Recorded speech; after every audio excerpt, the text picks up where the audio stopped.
le jeu vidéo, ça reste quand même un secteur qui est assez porteur. Après, c'est vrai que tu as eu des jeux qui sont un peu moins top que d'autres, mais je t'avouerai qu'il n'y a pas nécessairement eu de gros flops cette année en termes de jeux vidéo assez impressionnants, quoi. On a toujours eu plus ou moins un bon lancement sur tous les jeux qu'on a présentés. Donc on n'a pas été à plaindre sur cette année, surtout avec la présentation des nouvelles consoles, tout ça. On va dire que cette année c'était plus une année méga top qu'une année flop, quoi.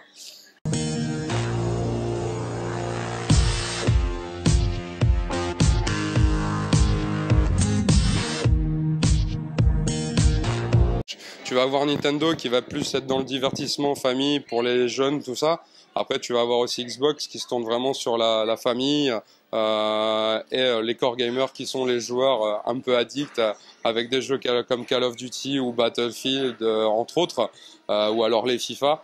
Et après, tu vas avoir tout ce qui est Sony qui sont, on va dire, plus centrés vers le core gamer. Donc vraiment, ces genres de hits, voilà, qui sont plus spécialisés pour ce type de jeu, quoi.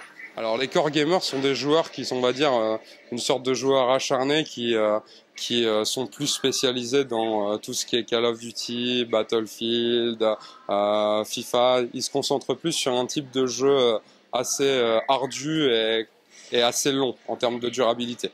Un jeu réservé aux filles, bah, sur PlayStation, tu vas avoir par exemple, sur PlayStation 3, tu vas avoir Little Big Planet, tu vas avoir Rayman. Les Lego aussi, ça cartonne pas mal. Après, tu vas avoir tout ce qui est autour de la DS, 3DS, tout ce qui tourne autour des Bella Sara, des Monster High, qui sont des jeux qui sont plus ou moins féminins. Après, tu as forcément le gros hit sur 3DS qui est Animal Crossing, qui est plutôt pas mal non plus.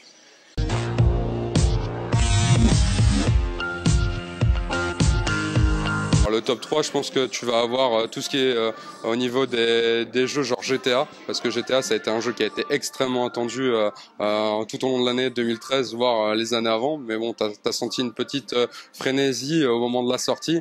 Bon, après t'as l'indétrônable Call of Duty aussi, hein, je veux dire, celui-là tu le bouges pas, quoi, hein. C'est un monstre, hein, c'est un monstre. Il est là, il balaye un peu tout ce qui est sur son passage, quoique c'est vrai que cette année c'était GTA qui a eu le dessus pour une fois. Puis après tu vas avoir ce qu'on appelle un long seller, c'est un jeu que tu vends très longtemps sur toute l'année. Tu vas avoir FIFA, quoi, parce que FIFA c'est une valeur sûre aussi du monde du sport, une bonne franchise assez complète, tous les ans il progresse, donc forcément en toute logique on va dire que celui-là fait partie du top 3.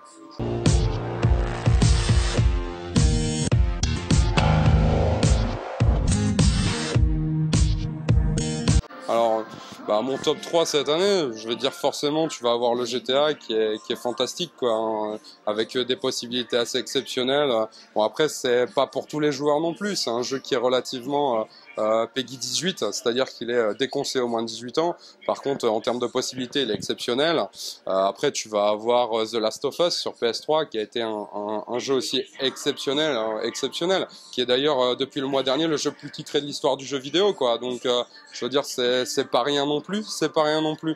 Et après, je pense que dans le top 3, je vais mettre NBA 2K14, qui est un jeu de basket parce que j'aime la NBA et que c'est un excellent jeu, c'est un excellent jeu. Et je le mettrai même ex aequo avec Assassin's Creed Black Flag parce que je suis un très grand fan de la piraterie et je l'ai trouvé exceptionnel aussi et assez complet, quoi.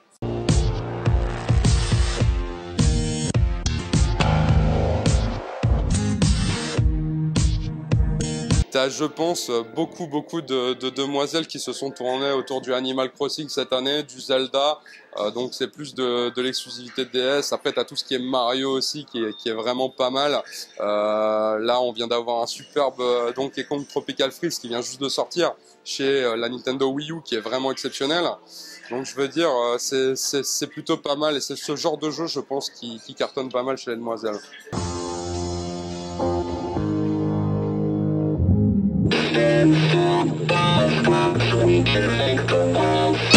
Bah, je pense que c'est aujourd'hui tu vas de plus en plus te tourner vers la polyvalence du jeu, c'est-à-dire que plus un jeu est long, plus il va être apprécié parce que le joueur a le temps de performer dessus. Il faut aussi qu'il y ait un système de leveling, c'est-à-dire un principe de prise de niveau, de difficulté qui s'accentue avec le temps. Aujourd'hui, le problème des jeux vidéo, c'est qu'ils se sont beaucoup tournés vers le casual game, c'est-à-dire un jeu accessible à tous. Et on se rend compte qu'aujourd'hui, c'est ce genre de jeu qui est un petit peu délaissé par le public, et c'est les jeux qui sont un peu plus ardus, qui sont sympas, quoi, qui sont pris en charge par les joueurs.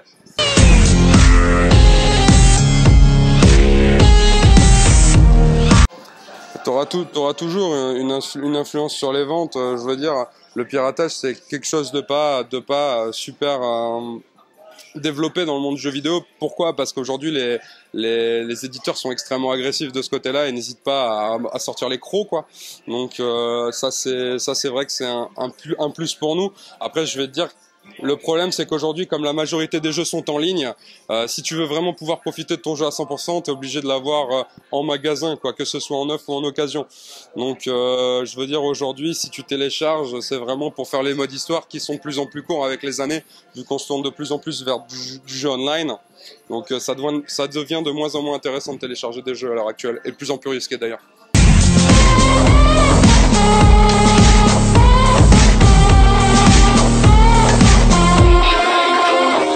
En 2014, tu vas avoir sur Xbox One le jeu qui s'appelle Titanfall, qui sera également sur 360 et PC, qui va être juste phénoménal parce qu'en plus il est créé par les créateurs des Modern Warfare sur Call of Duty. Donc très bonne référence, le jeu est très nerveux. L'avantage que tu as en fait sur ce jeu, c'est que tu as déjà les créateurs qui ont une très bonne connaissance de ce genre de jeu. Donc c'est assez sympa à découvrir. La bêta a prouvé que ça en avait dans le ventre. Tu vas avoir Second Son aussi sur PS4. C'est un très bon jeu aussi en open world, c'est-à-dire que tu te balades où tu veux dans le jeu. Donc ça, c'est vrai que c'est exceptionnel aussi sur PS4. Aujourd'hui, tu te tournes de plus en plus vers des jeux qui sont sur du photoréalisme, c'est-à-dire qui sont vraiment très proches de la vidéo plus que du film aujourd'hui, quoi, du jeu, pardon.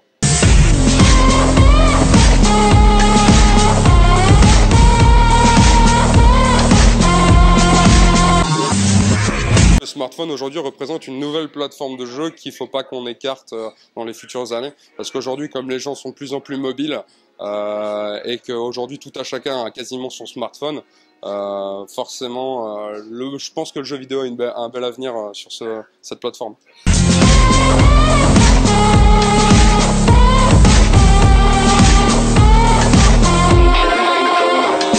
Titanfall, qui est le jeu qui sort sur, comme je vous l'ai dit, sur Xbox One, Xbox 360 et PC. Après sur PS4, tu vas avoir le Infamous, qui est une exclusivité PS4 aussi. En multiplateforme, PC, Xbox One, PS4, tu vas avoir The Elder Scrolls Online, qui est un MMORPG vraiment magnifique, ouais, voilà. Donc après tu vas avoir aussi le The Division, mais bon celui-là il va pas sortir tout de suite, mais bon il nous balance quelques vidéos qui mettent un peu l'eau à la bouche, donc c'est assez sympathique, tu vois. Voilà, après t'as énormément de jeux qui vont sortir dans l'année, ça va être une année extrêmement productive en termes de jeux, étant donné que tu as des nouvelles générations qui viennent de sortir. Les éditeurs vont vouloir montrer de quoi ils sont capables, et ça va être des vitrines juste exceptionnelles, quoi. Par exemple, tu vas avoir en fin d'année le Halo 5 qui va arriver, techniquement parlant. Donc je veux dire, tu as énormément de grosses sorties qui sont annoncées sur toute plateforme. Oui, la Wii U de Nintendo va vouloir montrer aussi qu'elle n'est pas à la ramasse derrière, donc tu vas avoir un Mario Kart 8 qui va arriver, qui est très attendu en fait. Après tu vois, c'est ça quoi. Nintendo se basera plus sur des acquis et des valeurs sûres, mais qui cartonnent à chaque fois, parce qu'énormément c'est un jeu où tu peux jouer avec tes amis, ta famille, tu peux jouer avec ton père et ta mère à ce genre de jeu, alors que tu vas leur proposer de jouer à Call of Duty ou Battlefield. Ah, c'est terminé pour eux, quoi, tu vois, je veux dire. Donc là, c'est les forces de Nintendo. Chacun va vouloir jouer avec ses propres forces cette année, et vraiment vouloir montrer de quoi il est capable.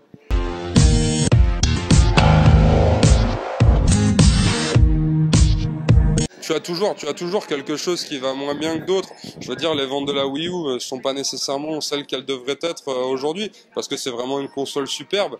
Le problème, c'est que malheureusement, il n'y a pas assez de jeux qui sortent dessus, et c'est un cercle vicieux. C'est le serpent qui se mord la queue, parce que tu as une console qui est fantastique, mais si elle se vend pas, t'as pas de jeu qui sort dessus, et je veux dire, c'est ça le problème, quoi.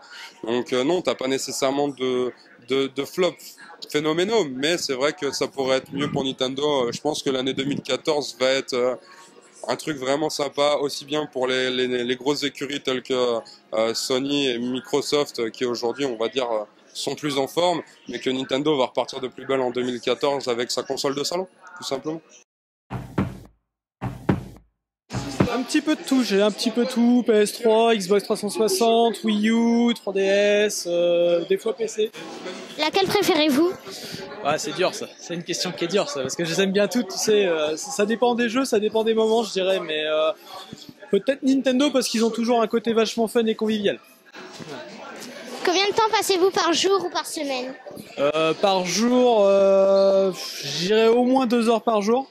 Et par semaine, ça dépend, c'est variable, mais ouais, facilement 10 heures par semaine. Hein, ouais, facile. En ce moment, il y a GTA 5 avec des amis en multijoueur, un petit peu de Mario Kart aussi, toujours. Et là, dernièrement, c'était Assassin's Creed 4.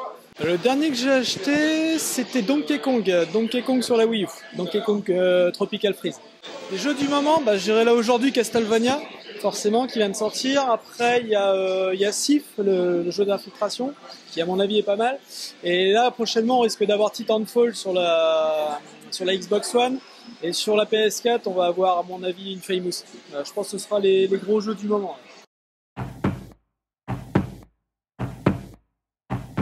Je joue aux jeux vidéo depuis que je suis toute petite. Je joue sur les consoles Nintendo, Wii U, 3DS, je joue sur Xbox 360, je joue encore sur Super NES de temps en temps aussi. Environ 3 heures par jour, tous les jours.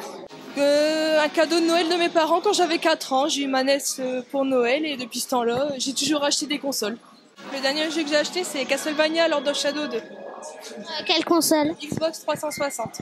Pour moi, les jeux du moment, c'est Sif qui vient de sortir, Castlevania aussi d'ailleurs qui vient de sortir.